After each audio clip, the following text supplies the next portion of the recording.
Welcome to Rock Solid, the Round Rock Business Leaders Podcast. Join your host, Bryan Eisenberg, as he explores the journeys of entrepreneurs and companies across Round Rock, Texas. From startups and nonprofits to large organizations, each guest shares their passion for doing business in this thriving community. Let's dive in. Hi, everybody. It's Bryan Eisenberg. Welcome to Rock Solid. I'm joined by my guest, Wen, from If Not Now, Then When, right? And I want to start in a very difficult place for you. Okay. I want to take you back, okay? Because at some point in your life, you had failed the test 9 times the TOEFL test, right? And you easily could have been called a failure. You could have accepted that as a label. Looking back at yourself then, how did you overcome all those challenges of failing and failing and failing? That's a great question. First of all, I don't think there's anything to overcome. Mm-hmm. I think we are always becoming, don't we all? I think when you wanted to go after something worthwhile for you, there's always going to be a tumultuous path, going to be another easy win. And I think that's part of the journey. And yeah, absolutely. Did our ego get hit? Yes. Did I get hit back then? Yes. Did I get hit right now? Yes. Every step along the way, I heard this a brilliant person said, you either are humble or about to be. And yes. I think that's the journey that people call life. Yeah, I talk about it in my book too, right? There's no path that's smooth, right? The friction is part of the learning. It's part of the experience. It's part of the growth. And I'm curious, your early failures, how that shaped the people you help today. To me, I know people talk about resilience a lot, and I just felt it's almost like when you have those calluses on your hand, it just helps you adapt a more challenging time easier. And, I heard this a quote said, easier time build easy people. Easy people create hard times. Hard time now create strong people. So I'm thinking about that cadence of life cycle and think about how we are as a leader, how we get challenged every day as we are building our own callus, as we are finding our own foot on this new world, seeing how we serve, seeing how we fit in the world. We got to be a better leader. Hope that answers your question. Yeah, no, absolutely. And it's interesting because when I think about you and the times I've met you already, you always seem to lead from a place of joy, from a place of happiness and sharing and wanting people to understand, here you came from a small, tiny village and have accomplished so much, which we'll go into. Where does that joy just come from? It just pours out of you all the time. That's such a wonderful and silly question because aren't we all made by joy? If you have a son, daughter, or nephew, nieces, I think we all come to the world with joy. Without joy leading us, what else is the point? To me, of course, money is important, revenue matters, client matters, all the major things is important, but aren't we all here just experiencing life a little bit more fun? I would hope so. Some people seem to go through life a little grumpy. Well, I just think sometimes we forget who we really are. I think the essence of us, and I personally, my point of view is we all come to this world like little light bulbs per se. And along the, let's say, adulting or growing up journey, maybe we have some setback, we have some disappointment, we have some challenges at school, at teachers and such. Each of those experiences, as if I am having an easel with different color of paint, and now just coloring a paint of blue, paint of green, purple, and such. As we're growing up, now the light bulb is covered with all the different kinds of paint. And now people might wonder, wow, why my light is not shining? And my answer to that is your light always shining. It's just sometimes being covered by those experiences, and now we construct to our body thinking this is how the life is. This is what adult is. This is what means to be responsible. And I'm going to challenge you now. Absolutely not. Life is so much more joy and excitement. And is it a bad day? Yes, of course. But I think because of a bad day, it made the joy even more palpable because life is so much more than that. I love that example of the light bulb, and I always love the way you tell stories, and bring things in these analogies for people. And it reminds me of a story of I was listening to a woman talk about this the other day, and it was something that when I got married, the person who was running the ceremony kind of said the same thing. Said, in life, especially when you're going together with a couple, it's like climbing up a mountain. You have a choice when you're walking up that mountain. You can pick up every little pebble and you can put it in your backpack, and you can carry your life with all those stones, and it becomes very difficult. And this woman I heard the other day kind of sharing the same thing. She told her daughter, you can take everybody's little hostility and everybody's little anger and put that in your backpack and think of all these stones you're carrying every day. And it's a lot of work. Or you could think of them as feathers. And when she used to come home, she used to complain about how hard of a day at work it was. But now that there's feathers, the days are very light. I definitely can see perception, right? How we interpret life events are very, very important. But one thing I want to comment is, yes, I think life is joyful in its assignment, but also it's okay to having those bad days as well. It's okay to not be pretty, not be perfect, and we can also having those emotions. And it's almost like you shower every day. Yes, you're letting all those dirt that doesn't serve you go, and then you fresh up second day. And I think personally, one of the key to keep joy alive is allow ourselves to honor our emotion, right? 2 steps. Step 1 is looking at those as a feather rather than a big rock. So you interpret events already have a different meaning to them. Context, right? Yeah. And once those feathers, it probably are still heavy at some point, you can still honor your emotion and letting it fully rinse and repeat, letting it go, and then you start back second day fresh. I want to go back a little bit into your story, because, like I said, you had come from a small village. You somehow ended up here in Round Rock. Somehow ended up here in Round Rock. You have worked in big corporate America, right? With Dell, you led a massive team there, and now you're helping entrepreneurs and other business people tell their story better. How did that narrative arc in your life show up?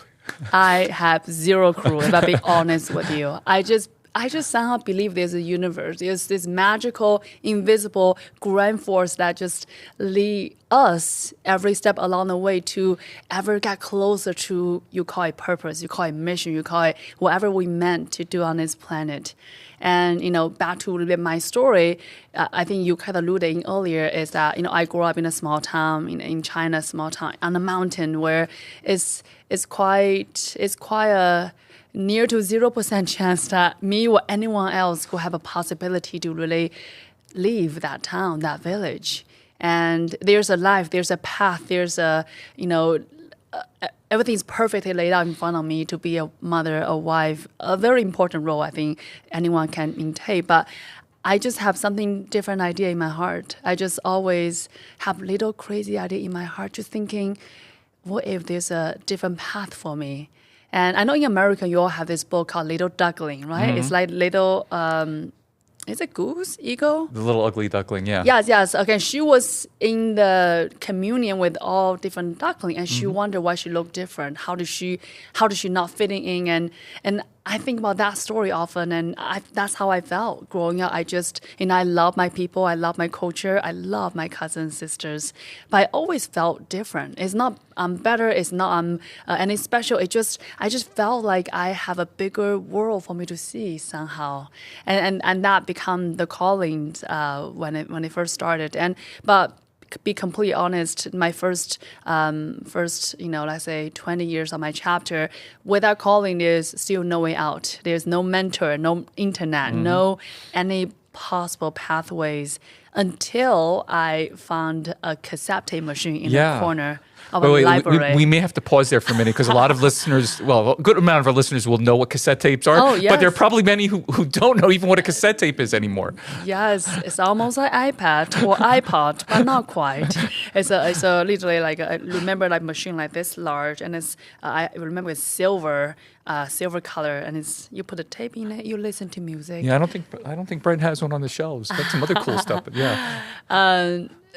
it was just like a moment, almost like I don't really know at the time what that was. I just have a feeling this is something unknown. This is something that could be interesting. And to me, I thought, let's just follow that curiosity. And to me, that is my first step. Follow my heart, follow that curiosity to see where it is going to take me. And like you said earlier, and I started to teach myself English using that cassette tape machine. And I thought, use that as a pathway to get a ticket to see the world outside of my village. I love the fact that this cassette showed up. It's kind of like the butterfly effect that they talk about, right? That one little thing that kind of just changes the whole trajectory of your life. Could you imagine a world where Wen never got that cassette and what life would have looked like? I think I will still figure out a way. I'm curious your perspective. Again, you're meeting a lot of smart people. Right, nature versus nurture. Of course, that was a moment. Oh my God, it's catalyzed everything. But also, it's like that little duckling story. Even without any, again, maybe I misquote the story, but I think the character of the book is she was maybe a goose. Maybe she's a different kind of animal than the duckling. She will eventually find herself. Yeah, it may not have been the exact same path, but there was something great inside you that kept driving you to do something meaningful. I tell people it's a fire on my chest. It's burning every single day. And today I might look joyful, look exciting, but when I was little, I just feel so confused by the world because I felt so different. Again, you see me, I am a little bit loud, I'm asking questions, I'm challenging status quo.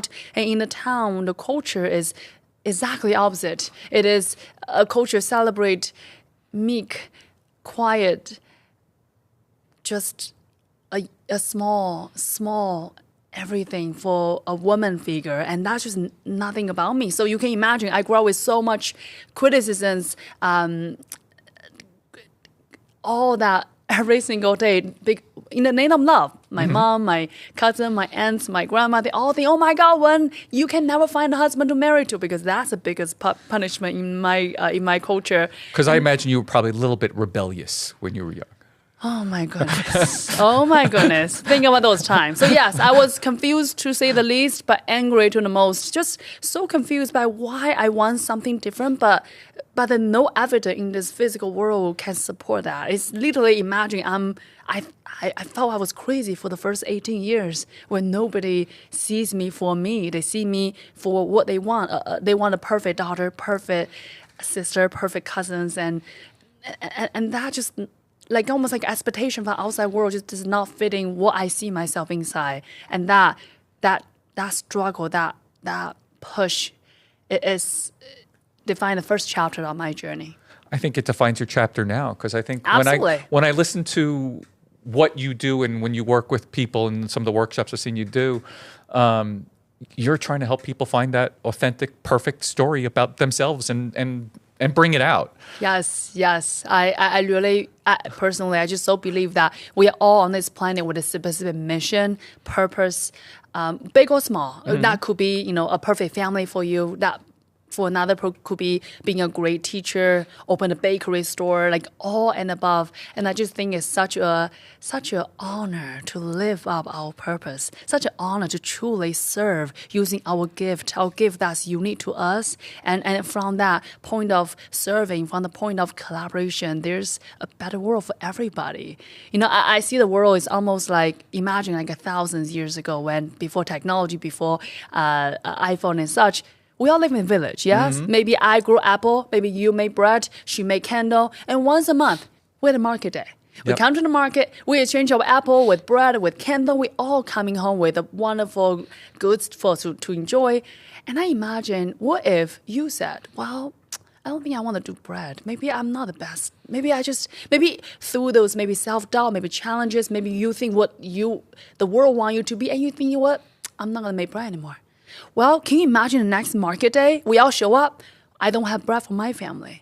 So to me, it's almost not even a choice. It's like our responsibility to step into our alignments, our calling, our purpose. And from there, we truly serve our community for the greater good. Because we are living in a global world together. We are living in a global community. And you and me and her and him, each and every one of us, our efforts count. Rock Solid is produced and recorded at Round Rock Studio. Located right here in Round Rock, our state-of-the-art studio is built for podcasters and creatives alike. We offer multiple professionally designed podcast sets, top-notch recording gear, and a full photography studio ready for any project. Whether you're launching a new podcast or upgrading your existing one, we can help with multi-camera recording, editing, and everything you need for success. Record with us at Round Rock Studio, your local podcasting partner. I want to touch on this global theme for a minute because you went from the small town, ended up going to Duke, then you led a 400-person team at Dell, right? Big corporate look, and now you help founders raise money with their pitches and help them, just clarify their pitches more. What's the giant lesson that kind of like that big red thread throughout all of there that? One, you knew when you were in the corporate world, you were ready to okay, no, this is not me, and I need to go serve another purpose. That you bring every day as that fire for other entrepreneurs. Oh, so much fire. Just adding small pieces. So as I learning myself, taught myself English using a cassette tape machine, and that 4 years, really try and just Grace Bond Universe, came into America. Actually, exactly 15 years ago to start my American dream. And from there, I spent 5 years in Chicago, actually, hustling different startups, my own for 2 years, and then another for 2 years. So basically a bunch of startup where at the time, again, I think the early career kind of defines you how you see in the world, For me at the time, I know I don't make any money at all, but I have a blast. It was the first time I felt like what I do matters. The first time I felt like, wow, my effort actually make an impact. I can see the tangible result. I see myself driving the revenue, driving the impact, driving the customer. I love that feeling. I felt this such of ownership where not just a woman, not many people in my hometown have ever had that in feeling control. You're in charge of your own destiny. And that's just refreshing for me. And I was having the blast in Chicago 5 years. And when it's time to looking at MBAs, and my husband's like, Chicago is too cold. We need to go anywhere south. So he dropped a map. So there I went. Duke University is, my choice. And from there, come to Dell Technology. And, the reason I do that is, for the longest time, well, first of all, America always said, the grass is greener on the other end, isn't it? Yes. Well, I love my startup journey. I found myself in the top of the world. But I heard people talk about corporate. And I wonder, what does that mean? Yeah. I'm so fancy. It's a different beast. You got free lunch. You got free yoga day. That sounds awesome. I want to try that. So you got a team to support you? Yes. That's just never heard before. Like when I was startup, I'm like one of two people. So there's no support. You hustle. So that hustle was ingrained in me, and that's so natural of me. But I wonder what that was in the corporate world. Plus, I'm also really, personally, I love businesses. I think businesses is what make the impact in a tangible way and really brought that community together. So I always want to see the corporate business in a global scale. So that's what drew me to Dell Technology. And by the way, my time is there is amazing. I love the culture. I couldn't speak more about, just incredible culture I'm part of, and I have this amazing leader.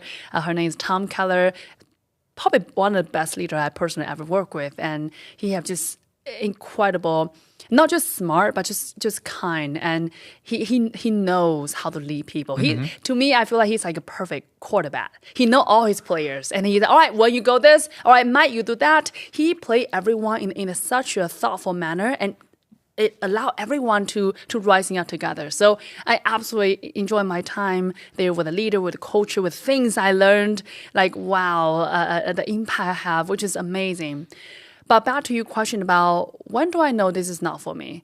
At the time, I really think I make great money. My LinkedIn looks awesome. I think I'm leading a quite impactful work here, supporting 400 sales teams, about $320 million portfolio. All that sounds well and good. But there's something inside of me just feeling there's something more. Something missing. And that was pissing me off the first part because I thought, how do you not be grateful? You have everything, right? This is perfect. You have I couldn't complain. If I have a terrible boss, that would be perfect, right? But I did not. I have a great boss. I have an amazing culture. I love my teams. I found my work meaningful. People respect me. We have a great time, right? I couldn't complain, but so I keep ignoring that voice. You must be crazy. Let's, keep going. And And just like when I was little, when that voice in my heart just asking this more, and that voice just keep nudging me, and until one day I got a call from a SVP in a different org said, hey, Wen, I think you're awesome. Why don't you come to my org? I'm going to give you a promotion. Work for me. I think we have a huge, leadership potential within you. And it's such a flattering, right? Yeah. I got a call one day and I just immediately said, oh my God, Dave, thank you so much for that amazing offer. And wow, I feel so flattering. I also felt like I'm in a crossroad here. If I take this role, right, take this promotion, which is awesome, more money, more visibility, everything is awesome. But then that will be the path I will walk into. And I'm also someone that I cannot take the role and leave in 2 weeks. That's not responsible. Yeah. So I'm also thinking if I take that will be at least, right, 3 to 5 years commitment. That's path one. But there's something else in my heart just calling for a little bit more. And back then, I'm already very involved in the startup ecosystem in Austin, in Round Rock overall already. And I have a lot of fun. I connect with fellow entrepreneurs and doing all the storytelling, all the fun pieces we talk about. And I was just thinking about it. I don't really have a clear answer until August came 5 years ago. That was exactly August 8th, 2021. Yeah, that was actually marked the 10 years anniversary of me coming to America. Okay. And there's a moment I thought, you know what, when I come a long way, I'm not just here for a paycheck or a big events in a cute suburban Round Rock, which I love. Life is more than just that. There's something in my heart calling for more, and I have to honor that. So that day I gave leader a call. I tell Dave I'm so honored, but I can't take it, and I so appreciate him, and that marked the day I venture into this brand new world of entrepreneurship.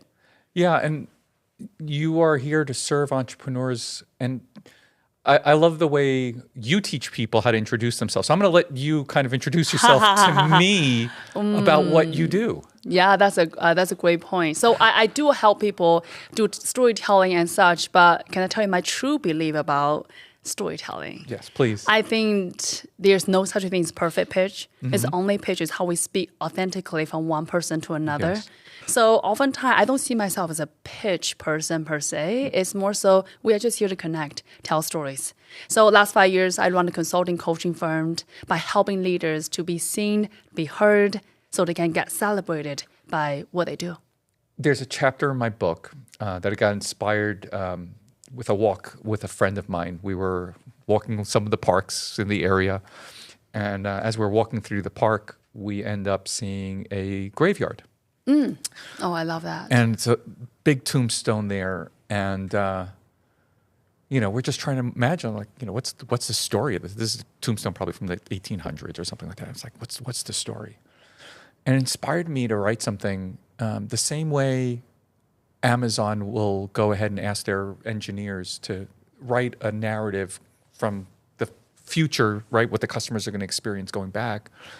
I'm wondering if you could write the narrative for your next 20 years, 30 years, whatever, that would show up on your tombstone. Someone would all of a sudden go to, well, forget Google anymore, but let's someone's going to go into AI and say, oh, here's Wen. What would that story tell? I know what's going to be on my tombstone. I think about that a lot, actually. Okay. I want to have words that she lived. I want to live. I want to try all the experiences. I love corporate. I love startup. I love travel. I love speaking. I love comedy. I love all the things. And I want to live all the experiences. I couldn't define what my next 20 years is going to be because I can never predict how the last 20 years have gone. Like, if you travel time back 30 years ago and tell that little girl who's having this crazy idea in your heart, tell her one day she can live in America, she's going to run her own businesses, she's going to have so much fun. There's no way I can believe you. And therefore, while I do believe in having a goal, having intention is so important, but I want the next 20 years to surprise me. But I always think about the stone a lot because I wanted to, I'm thinking about what is when I'm 100. What's your legacy? Yeah, when I'm 80 years old, when I'm like rocking my rocking chair, feeling it's time to, chill, and it's time for me to brag about my experience to my grandkids. I still don't think you're going to chill, but okay. That's probably is the case. But I want to tell them, like, your grandma, I'm awesome. I tried all the experiences. I lived. I always tell myself, I want to see the world.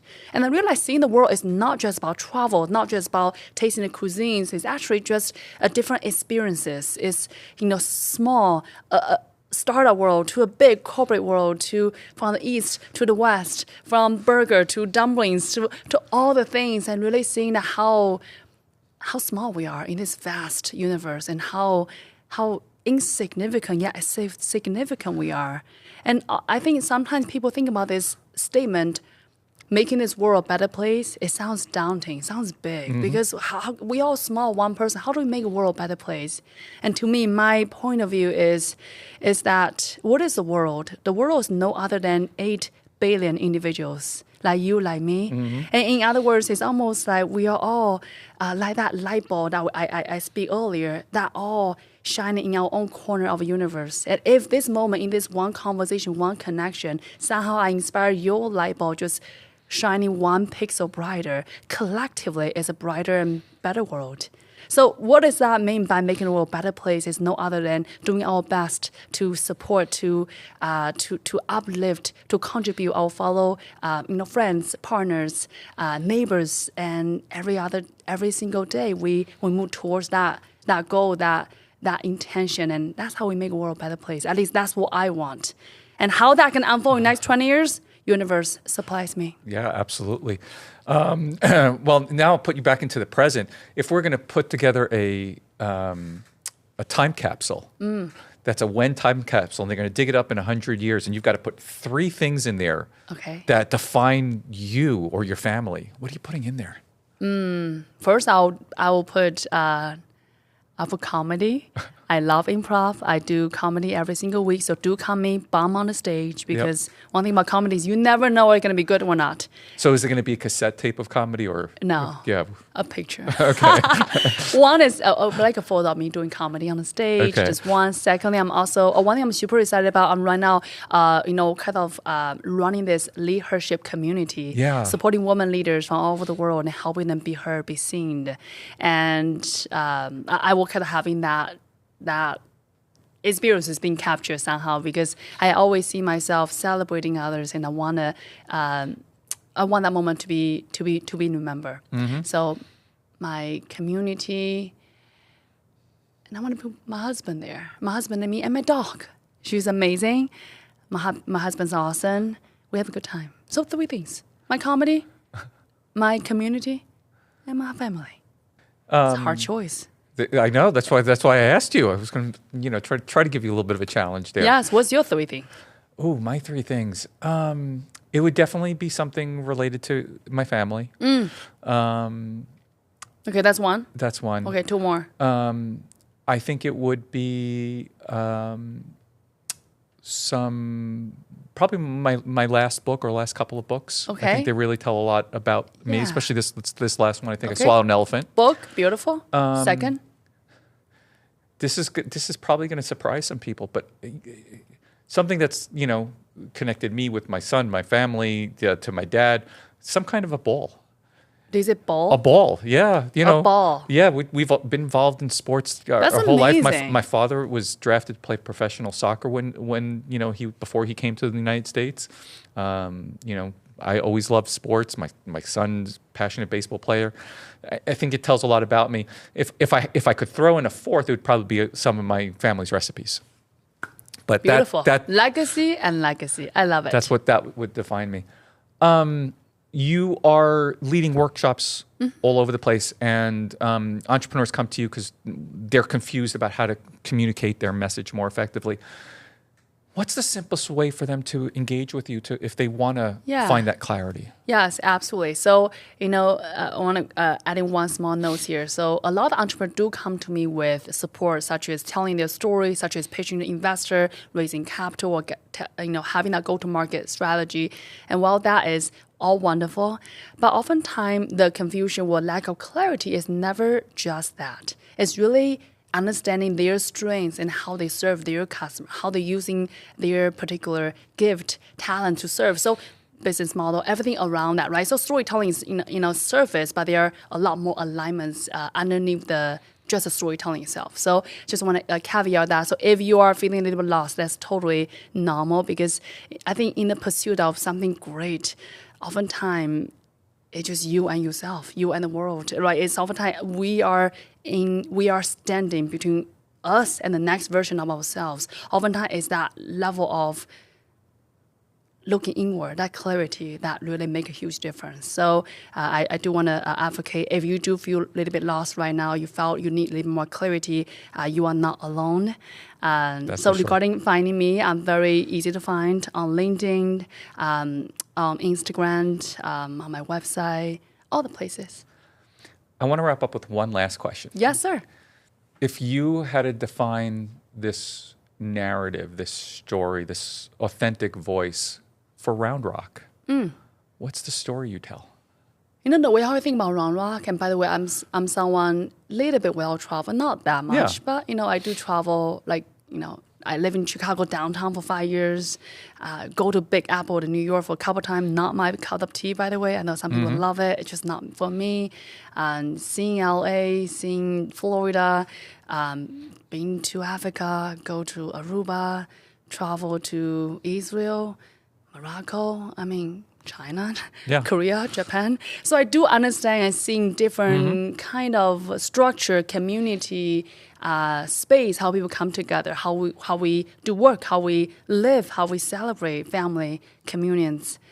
I personally choose Round Rock because I'm going to tell you my point of view is I think Round Rock has this cute little small town charm to it. It's this under-assuming name, Round Rock. What is that? It's that, right? It's not like New York City or Chicago. Yeah, we got it. But Round Rock is this under-assuming place where had the comfort of let's say a community where everyone can do their own thing. But in the meanwhile, it's a beautiful, like a very wholesome feeling to it. I imagine I literally just spent maybe 20 minutes talking to my neighbor this morning as I walking my dog around the neighborhood, and people just having that such a genuine, authentic respect and love to each other, to neighbors, to friends, to partners, and I definitely see that.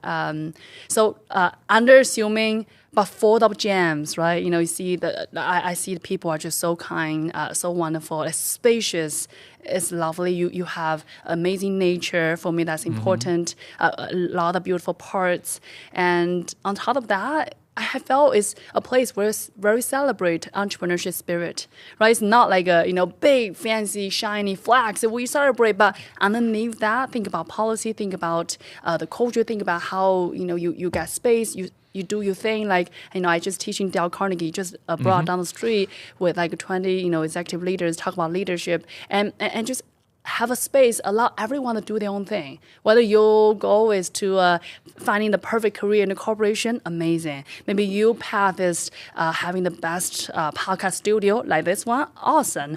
Maybe your path is raising a wonderful family and keep playing sports and celebrate the family tradition, wonderful. And almost have a place for everyone, have a voice for everyone, and allow everybody to be them. Thank you so much, Wen, for your time today and your storytelling. Yes, absolutely. Thank you so much for having me.